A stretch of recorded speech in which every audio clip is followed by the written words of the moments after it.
Balik lagi sama gue di channel Martin. Dan ya, pada kesempatan kali ini gue akan mengupdate untuk Bitcoin dan juga Kaspa, teman-teman ya. Jadi seperti biasa, kemarin juga udah diupdate untuk Bitcoin dan juga Shiba ya. Dan kita lihat juga per hari ini sebenarnya Bitcoinnya masih satu di situ-situ aja, melanjutkan info atau analisa yang kemarin saya sharingkan. VN Index juga sedikit turun dari 57 ke 56, ini which is di area netral. Kemudian altcoinnya masih lanjut koreksi ya, itu sekitaran 2% sampai 5% overall kita bisa lihat nih. Ya ada juga beberapa yang lawan arus, cuman ya mostly dia koreksi ya tuh 2 sampai 5%-an untuk altcoinnya. Nah ini Popcat, ini kayaknya meme coin dari Solana ya, ini malah lawan arus, cuman ya mostly altcoinnya lagi lanjut koreksi. Dan kita lihat juga untuk ETF flow dari Bitcoin juga gimana. Per 21 Oktober ini masih oke sebenarnya ya. Ini surplus, tapi per 22 nya ini udah mulai balik, ada yang jualan lebih besar nih porsinya per 22 gitu ya. Sambil menunggu datanya dari BlackRock nih, batu hitam ya. Per tanggal 22 nya dia beli seberapa banyak ataukah nggak beli ya. Berarti kalau nggak beli ya cuma 0 doang gitu ya. Dan so far sih lagi posisinya lagi minus ini. Jadi memang semenjak tren yang cukup bullish dari tanggal 11 sampai 21 Oktober ya, kita lihat dari inflow yang diciptakan dari institusi ini, mereka terus beli dengan muatan yang cukup besar. Dan akhirnya 22 ini mulai terhenti nih ya untuk pembeliannya, teman-teman. Dan itu jelas tergambar dari price action dari si Bitcoin. Ya, dia adanya rejection dan mulai turun, dan di sini mereka belum melakukan pembelian kembali. Sebenarnya analisanya masih sama seperti kemarin ya. Either dia setelah reject dari sini ya, box ajaib ini setelah dia rejection, adanya bearish engulfing, somehow dia masih ketahan ya di sekitar antara area demand kedua dan fresh demand. Dan ya ekspektasinya dia satu di kisaran sini ya, di sekitar 66.700-an sampai 67.500-an dolar. Dia satu di sini sebelum dia bisa lanjut naik lagi. Itu masih bisa. Ditambah closing daily seperti ini nih, adanya percobaan lah atau usaha dari buyer saya itu still menjaga harga Bitcoin untuk tidak drop lebih lanjut. Maka closingnya seperti ini nih, bullish candle dengan tail candle cukup panjang di area bawah ya. Jadi untuk progresnya atau probabilitas si Bitcoin sebentar ya, setelah dia going up yang cukup korektif di sini, another rejection ya, sedikit satu di sini untuk dia naik setidaknya balik ke 71.500 dan next target di 73.000-an dolar nih. Ya itu ada TH 2024 previousnya gitu ya. Nextnya lagi ya akan testing di 77.000 sampai 80.000 dolar. Jadi ini masih bisa sekali lagi teman-teman untuk menjadi area retracement pertamanya.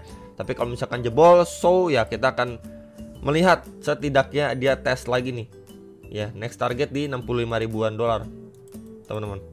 Jadi sekali lagi bisa diperhatikan ketika memang area ini ya harus terjebol ya, kita harus lihat area bawahnya even lower di area imbalance-nya. Ya, cuman yang menjadi concern adalah selama tidak closing di bawah demand kedua ya, di area demand kedua ini di 66.700-an dolar, masih possible untuk dia naik nih secara daily-nya. Ya. Kenapa begitu? Kan ada bearish engulfing dan lain sebagainya. Ya, tapi kita bisa lihat salah satunya ini, teman-teman. Ya. Kita bisa lihat di sini. Ini setelah dia rebound, adanya rejection, bearish engulfing, tapi cuman dua red candle aja nih. Ini kan terbentuk bearish engulfing, kemudian satu red candle seperti ini tipis ya closingnya, kemudian dia lanjut naik. Sama seperti ini. Masih bisa ya. 1 2 ya. Candle keduanya ini tipis closingnya untuk lanjut naik bisa selama area demand kedua ini tidak terjebol dengan closing di bawah area tersebut. Tapi kalau misalkan dia cuma testing, bikin tail candle ke bawah, closing di atas lagi, bikin tail candle ke bawah, closing di atas lagi, itu probabilitas untuk naik itu masih tergolong besar. Ya cuman balik lagi, namanya di dunia finansial ataupun teman-teman trading selalu harus siapkan skenario terburuk. Kalau terjadi ya teman-teman masih punya spare cash atau muatan kembali untuk bisa buyback atau DCA kembali, kan kurang lebih seperti itu ya gambarannya. Jadi untuk yang nanyain bagaimana ya, selama area ini nggak boleh di breakdown. Demand kedua ini nggak boleh di breakdown, nggak boleh dijebol teman-teman. Ini coba saya tandain dengan warna ungu. Nah area kedua ini nggak boleh dijebol ya secara dailynya. Jadi masih possible untuk dia lanjut naik, kurang lebih seperti itu. Ya setidaknya balik lagi ke previous high-nya dia lah. Ya ke box aja ini coba saya. Nah, dia adjust sedikit teman-teman. Seperti ini. Setidaknya seperti ini gambaran untuk outlook si Bitcoin secara daily masih sama.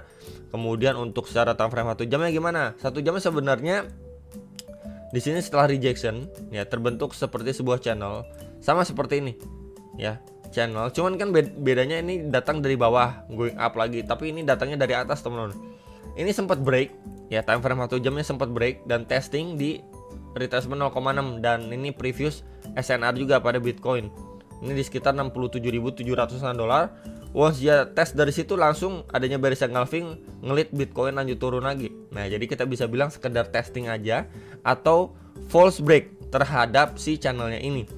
Ya, dia berangsur-angsur atau perlahan turun ya, akan testing setidaknya balik lagi ke box putih itu di sekitar 66.600-an sampai 66.900-an dolar untuk si area terdekat si Bitcoin yang sebelumnya menjadi support ya. Area lebih bawah lagi di sini ya, box warna kuning sebelumnya kita bisa lihat ya adanya reaksi signifikan, lumayan signifikan lah secara time frame 1 jamnya, plus retracement 1,2 di sekitar 65.800-an sampai 66.258 dolar untuk si Bitcoinnya. Jadi let's say kurang lebih seperti ini ya. Sebentar, progress untuk si Bitcoin. Setelah dia udah going up, reject dari situ, perlahan dia testing di sini, akhirnya jebol maybe ya. Testing di sini, closing di atas, bikin tail candle, perlahan sideways, reclaim kembali untuk dia akhirnya going up. Ini masih bisa terbentuk ya dengan skenario seperti ini. Setelah dia udah jepret atas di sini, kemudian masih possible untuk jepret bawah, ambil atau grab likuiditas atas bawah ya, atas sudah tinggal bawah before dia akhirnya melanjutkan penguatan kembali. Ini masih bisa terjadi, teman-teman. Jadi waspada dan ya balik ke sekitar 66.000 dolar kembali untuk si Bitcoinnya. Oke. Next untuk Kaspa gimana sebenarnya? Untuk Kaspa secara daily kita bisa lihat ya di sini mulai adanya pelemahan momentum. Clear banget secara daily. Yang sebelumnya di sini adanya kenaikan. Sebentar ya. Nih saya tandain pakai arrow aja lah biar lebih jelas. Ini kita bisa lihat ya. Going up-nya strong. Momentumnya nih kita bisa lihat. Meanwhile setelah dia tes semenjak November 2023 sampai per Agustus 2024 kita bisa lihat momentumnya slowly, teman-teman. Ya. Kemudian per dari Agustus sampai per hari ini mulai tuh lihat momentumnya. Kita bisa lihat ya. Overall momentumnya nih. Ini strong, mulai melambat, mulai melemah. Ya, jadi secara momentum pun kita udah lihat untuk Kaspa secara daily seperti apa. Kemudian kita coba tambahkan sebuah trendline resistance seperti ini. And then sebuah trendline support, teman-teman. Kita lihat di sini rising wedge, dia breakdown, ya breakdown, and then somehow di sini mulai ketahan. Ya, kenapa ketahan? Kita coba lihat. Oke, di sini ada area support, tuh, ya previous area. Nih kita bisa lihat nih, di sini lagi sempat di testing, tapi reaksinya mantulnya signifikan nih. Ini adanya fresh demand, kita bisa bilang pertama kali di testing mendapatkan reaksi signifikan, mantul. Ya somehow dia perlahan turun. Di sini reaksi mantulnya pun udah tidak terlalu signifikan untuk si Kaspa. Meanwhile secara daily pun dia ketahan di EMA21 plus kalau kita lihat juga di sini previous SNR nih tuh di 0,137 sampai 0,13945 dolar untuk si Kaspa. Ya, jadi bisa sekali diperhatikan untuk Kaspa selama memang dia belum mampu break dari area ini, maka possible sekali untuk Kaspa kurang lebih seperti ini, balik lagi ke low sebelumnya dia. Even area ini jebol pun ya udah gak heran, karena kita bisa lihat testing pertama dan testing kedua ini reaksinya jauh berbeda ya kondisinya. Ini bisa ngelihat Kaspa untuk turun lebih bawah lagi, setidaknya area ini ya. Ini di sekitar 0,112 sampai 0,1137 dolar untuk Kaspa. Nih bisa turun lebih bawah lagi. Jadi ini menjadi obstacle-nya dia terdekat yang di testing sama Kaspa ya, SNR plus EMA21 secara daily, dan kita bisa lihat juga beberapa next area target. Nah, seperti ini.